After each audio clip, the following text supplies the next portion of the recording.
Welcome back. Well, January is National Slavery and Human Trafficking Prevention Month. Today we are shedding light on the realities of trafficking. Eric Olson is joining us. His expertise is in global trafficking and slavery issues, and he is the president of Dignity Coconuts. Thanks for being here. Thanks for having me. We appreciate it. So, what are some things that we may not realize are going on in this world, human trafficking related? There's a lot going on that we might not understand.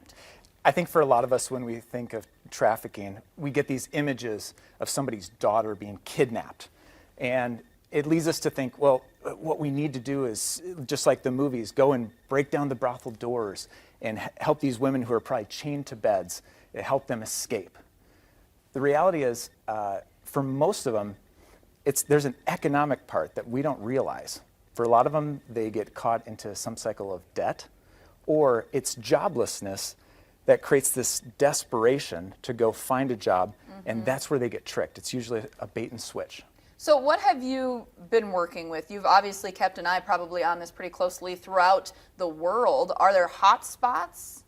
There are throughout the world, but it's happening really everywhere. For us specifically, we were in the Philippines. We had work that was in Cambodia, Thailand, Honduras, even Athens, Greece. But we were in this area of the Philippines, and we saw these farmers, these coconut farmers, that were really being exploited and were at risk of trafficking. How? How does that work? How did the coconuts get involved, the farmers? Yeah, for them, the buyers of their coconuts would look for opportune times to offer these predatory loans. Maybe a kid got sick, or they needed school fees. Even though schools are free, they had to pay for the fees or the uniforms, and a lot of parents don't even have enough money for that. They're living at that low of a poverty level. So the buyers of the coconuts would offer these loans, but they would come at a price of over 200%. They could never get out. Sure. We met a farmer at one point in the Philippines. We asked him, "What's your biggest hope and dream for your life?" And we thought he would talk about education for his kids, or maybe a house that wouldn't fall down after a typhoon would come.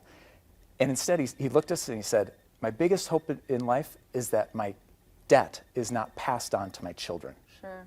Can you imagine that shame? Not only that you have this great debt that you're never going to get out from under, but it's going to get passed on to your next generation. Wow. So how is Dignity Coconuts getting involved? So we're stepping in and we're helping these farmers out of these predatory loans. And so we now have 156 farmer families that we buy from, and we make coconut products, mainly coconut oil, which is a great cooking oil. It's great for hair and skin. Yeah, I use coconut oil every day. I actually use it to remove makeup. Yes. Every night. That is one of the biggest ways, especially that women use it. It's supposed to be good for you. It's natural and it's very effective. Yeah. Yeah, and so we make, these are some of the products that we make. We make lip balm using our coconut oil, and then we have a beauty kit, a dry brush beauty kit, that you'll use a coconut oil at the end of your routine. So where is it made? You said that you had some of the workers sign it after they've put some together here? That's right. So Marilyn signed this jar, and you can go on our website and look at Marilyn's profile or picture and see her story. So our products are on Amazon and our website. So where are the coconuts coming from? The Philippines? The Philippines. Yeah. Okay. So have you been down to the Philippines? You have. Not since COVID, though. I suppose. Limited travel a lot. So is there anything else? Obviously, they can check out your website, but is there anywhere else where people can get more information on this? Because I feel like we are not totally educated if we don't see it every day, and it's not happening to us. Yeah, and a lot of times we have myths that we believe about it. And so we did a whole series this month on our Instagram and Facebook breaking down some of these myths. We interviewed some other experts that are working with survivors. So you can go on our website or our social media accounts. Also, there's a great book called Half the Sky. They made it into a documentary. That's a great way to learn what's the root problem, because if we don't understand what the root problem is, then our solutions are going to be misguided too. Yeah. And then the last one is either buying products that survivors are making, or from products like companies like ours that are preventing trafficking in the first place. So where does your money go directly?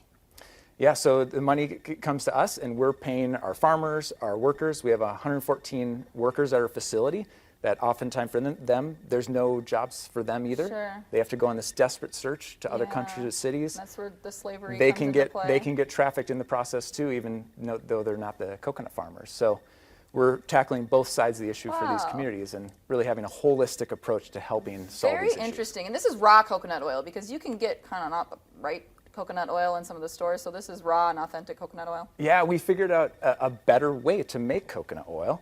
So we use a proprietary process that leaves all those raw natural ingredients in there. And so you're getting more benefits out of every scoop, whether it's going on your hair, your skin, or in your food. Yeah, and you're helping out too. More information on our website. Eric, thank you so much for being here. Dignity Raw Coconut Oil. You can find more details on ktdc.com. Thanks again for Thank coming you. down. We appreciate it.